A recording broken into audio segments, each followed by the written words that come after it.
भारत जब पाकिस्तान का सिंधु नदी वाला पानी रोकने की ओर कदम बढ़ा रहा है तो पाकिस्तान घबरा गया और उसने चीन का नाम लेकर भारत को डराने की कोशिश की। पाकिस्तान ने धमकी दी कि अगर भारत सिंधु का पानी रोकेगा तो चीन ब्रह्मपुत्र नदी का पानी रोक देगा। इस बयान से कई लोगों में चिंता फैल गई, खासकर नॉर्थ ईस्ट भारत में, क्योंकि ब्रह्मपुत्र वहां की जीवन रेखा मानी जाती है। लेकिन अब इस पूरे मामले पर बड़ा खुलासा हुआ है।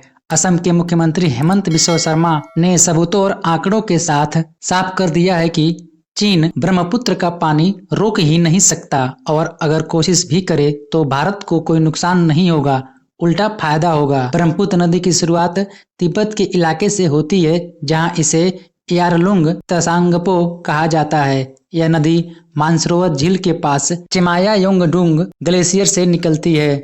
तिब्बत में कई 100 किलोमीटर बहने के बाद यह अरुणाचल प्रदेश के टुटिंग इलाके से भारत में प्रवेश करती है और फिर असम होते हुए बांग्लादेश चली जाती है। यह सबसे बड़ा सवाल था, क्या चीन इस नदी को रोक सकता है? इसका सीधा जवाब है नहीं। ब्रह्मपुत्र नदी के कुल पानी का सिर्फ 30 से 35% हिस्सा ही चीन के हिस्से में आता है। बाकी का 65 से 70% पानी भारत की जमीन पर गिरने वाली भारी बारिश और सहायक नदियों से आता है।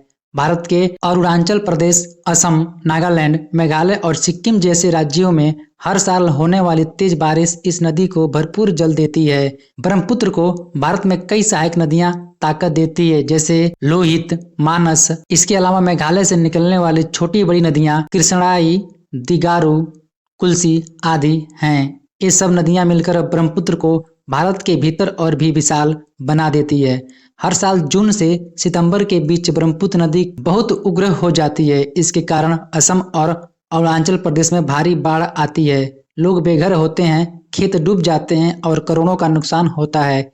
ऐसे में अगर चीन अपने हिस्से का थोड़ा पानी रोक भी ले तो भारत में बाढ़ की तीव्रता कम होगी, नुकसान में राहत मिल सकती है।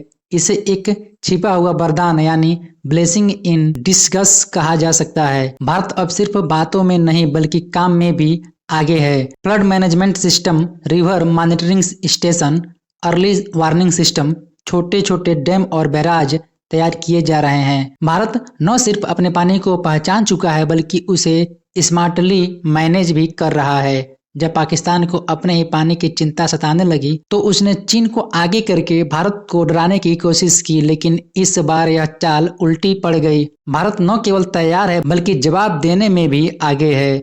चीन ब्रह्मपुत्र का पानी पूरी तरह नहीं रोक सकता। नदी का 70% पानी भारत में ही पैदा होता है। चीन अगर थोड़ा पानी रोके भी तो भारत को नुकसान नहीं बल्कि फायदा ही होगा।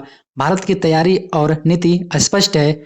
अब न कोई धमकी काम करेगी, न डराने की चाल। अगर आप इस खबर से गर्व महसूस करते हैं तो कमेंट में जय हिंद जरूर लिखें। भारत की foreign policy, defence news, economy और ग्लोबल अफेयर्स का सही एनालिसिस हमारे चैनल इंडियन अफेयर्स स्टडी का मिशन है और यह मिशन आपके सपोर्ट के बिना अधूरा है। इंडियन अफेयर्स स्टडी के ऊपर हम सभी फैक्ट्स और डाटा बिल्कुल सरल भाषा में एनालाइज करते हैं, बिना किसी एजेंडा के। अगर आप चाहते हैं कि इंडियन अफेयर्स स्टडी का सही और ऑथेंटिक एनालिसिस आप तक लगातार पहुंचे तो इस वीडियो को लाइक करें और हमारे चैनल इंडियन अफेयर्स स्टडी को सब्सक्राइब करके बेल नोटिफिकेशन ऑन करना मत भूलिए। आपका एक लाइक हमारे चैनल को ग्रो करने में काफी मदद करेगा और एक सब्सक्राइब यह सुनिश्चित करेगा कि आप किसी भी इंपॉर्टेंट अपडेट को मिस ना करें। अगर आपने हमारे चैनल को पहले से सब्सक्राइब किया है तो दिल से धन्यवाद। जय हिंद, वंदे मातरम।